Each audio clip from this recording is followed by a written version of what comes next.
عقیدہ نمبر 3 ہمارے پاس کیا ہے عقائد اسلام میں سے کہ اللہ تعالیٰ حلول سے پاک ہے.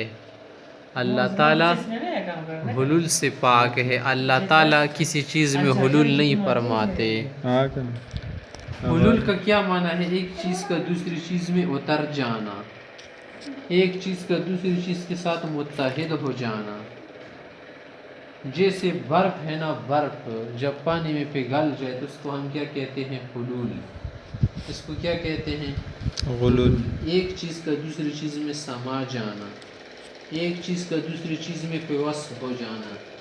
مثلا یہ پانی ہے نا، پانی، اس کے ساتھ برف حلول کرتا ہے، چینی حلول کر سکتی ہے، کرتی ہے. اس کو کیا کہتے ہیں؟ حلول کہتے ہیں. اس کے علاوہ کوئی بھی چیز آپ کیا کر دیں، پانی میں ملا دیں، اس کو کیا کہتے ہیں؟ حلول کہتے ہیں. تو یہ چیز اس میں کیا ہو جاتی ہے؟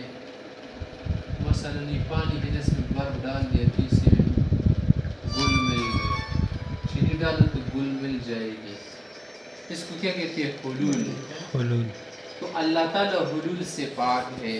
اللہ تعالیٰ کسی چیز میں حلول نہیں کرتے، کسی چیز میں اللہ تعالیٰ پیوست نہیں ہوتے. اللہ تعالیٰ محل سے، جگہ سے اور حلول سے کیا ہے؟ پاک ہے.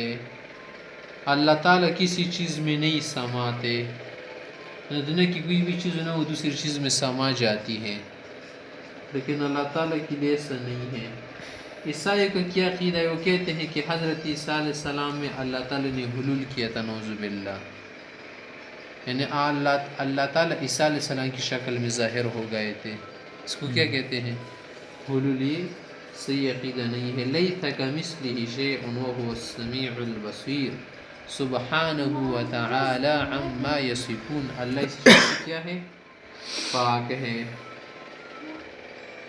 تو اللہ تعالیٰ کیا ہے؟ اس سے پاک ہے کہ وہ کسی چیز میں حلول کر لے.